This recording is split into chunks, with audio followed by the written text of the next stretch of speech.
Pessoal, aula 6, parte 3, a gente veio trabalhando nas partes anteriores ali. Muito preocupado, que eu estou com o artigo 141, não é isso? Mas já demonstrei também que a minha preocupação está muito ligada ao artigo 143 também, que versa justamente sobre incumbências do oficial de justiça. Vamos trabalhar? Compadrito, julgou o 143, vamos nós. Incumbe ao oficial de justiça fazer pessoalmente as citações, prisões, penhoras, arrestos e mais diligências próprias do seu ofício, certificando no mandado o ocorrido, com menção do lugar, dia e hora. A diligência, sempre que possível, realizar-se-á na presença de duas testemunhas. Esses atos, citações, prisões, penhoras, arrestos e mais diligências do seu ofício, seriam justamente diligências realizadas, como a gente já até conversou em bloco anterior, fora dos autos do processo, não é isso?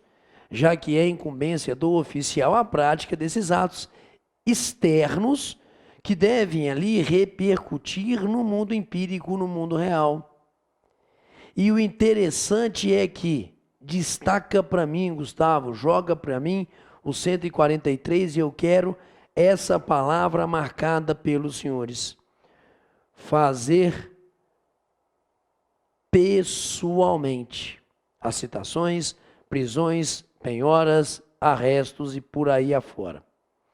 E eu gostaria que você agora desse um pulinho no artigo 141, que é aquele artigo que fala da incumbência do escrivão, e tentasse localizar no 141 essa expressão pessoalmente. E eu vou dizer para os senhores, não existe. Senhores, compete ao escrivão executar as ordens do juiz? Sim. Compete ao escrivão pessoalmente executar as ordens do juiz? Isso não está no item 1 do 141. E não está em nenhum outro item do artigo 141 não, velho.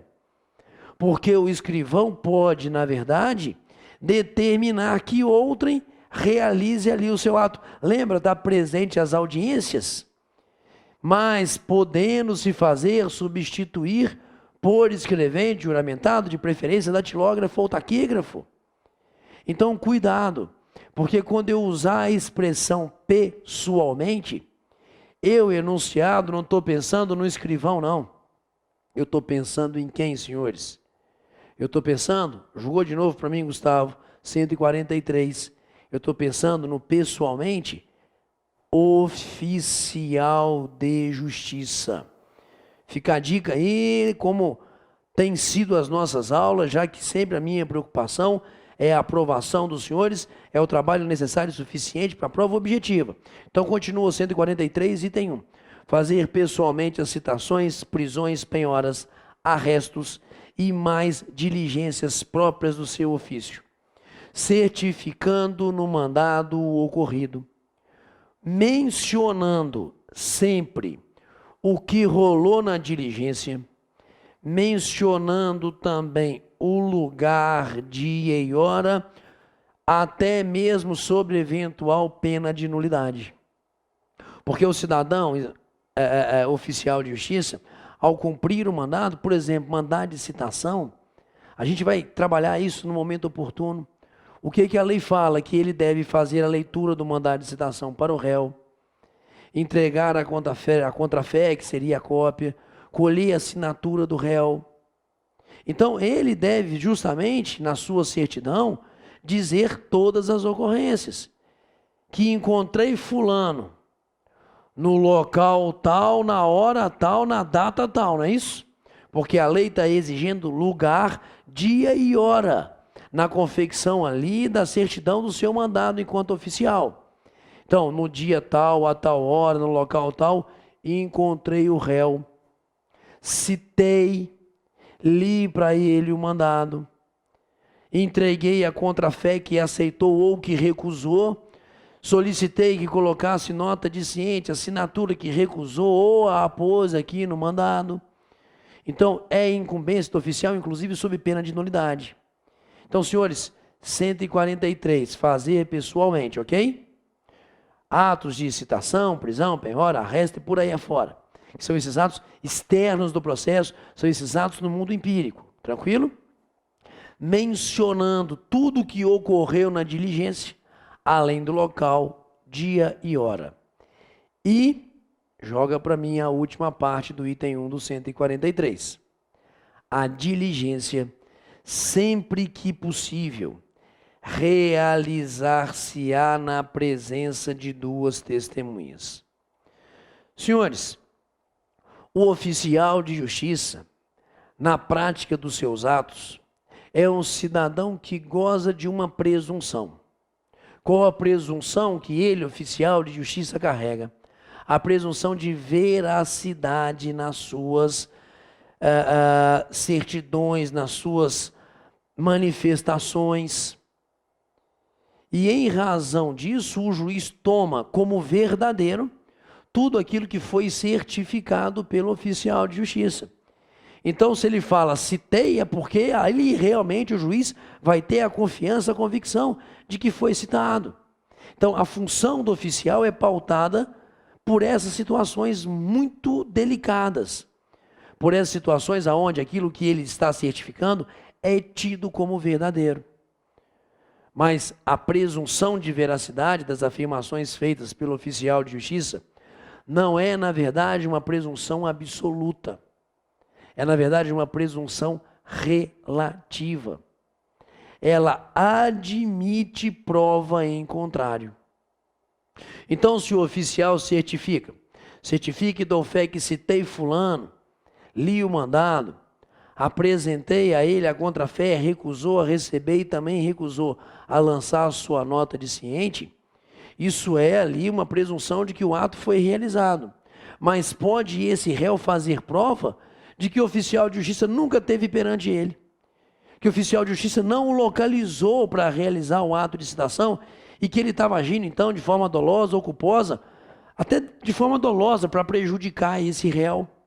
Então é admissível essa prova, porque aquilo que o oficial de justiça afirma nos autos, como certidão, goza de presunção de veracidade, mas não uma presunção absoluta, uma presunção relativa. E por isso, a lei cria a seguinte situação de segurança. Julgou de novo 141, item 1, última parte para entender com bastante carinho. A diligência, sempre que possível, realizar-se-á na presença de duas testemunhas. Porque se houver na presença, no ato praticado, da assinatura de duas testemunhas, isso gera ou não uma convicção maior da veracidade daquilo que está afirmado, claro, porque duas testemunhas estariam justamente o que, senhores? Declinando que vivenciaram aquilo que o oficial está certificando, criando um peso maior nessa certidão, na veracidade dela. Armadilha. É obrigatório que no ato do oficial conste a presença de duas testemunhas. Falso, porque a lei não exige para a validade do ato do oficial, insisto, a lei não exige para a validade do ato praticado pelo oficial de justiça, para a diligência dele, a presença de duas testemunhas. A lei recomenda. E ao recomendar, joga para mim a expressão que eu quero, é essa daqui, senhores. Sempre que possível, realizar-se-á na presença de duas testemunhas. 143, item 1, incumbe ao oficial de justiça. Senhores, fazer pessoalmente os atos que lhes são ali destinados, os atos próprios do seu ofício, devendo sempre certificar o ocorrido, mencionando o dia, local e hora, sendo que há ali nitidamente, nas certidões emanadas, realizadas pelo oficial de justiça, o sentimento, a presunção de veracidade.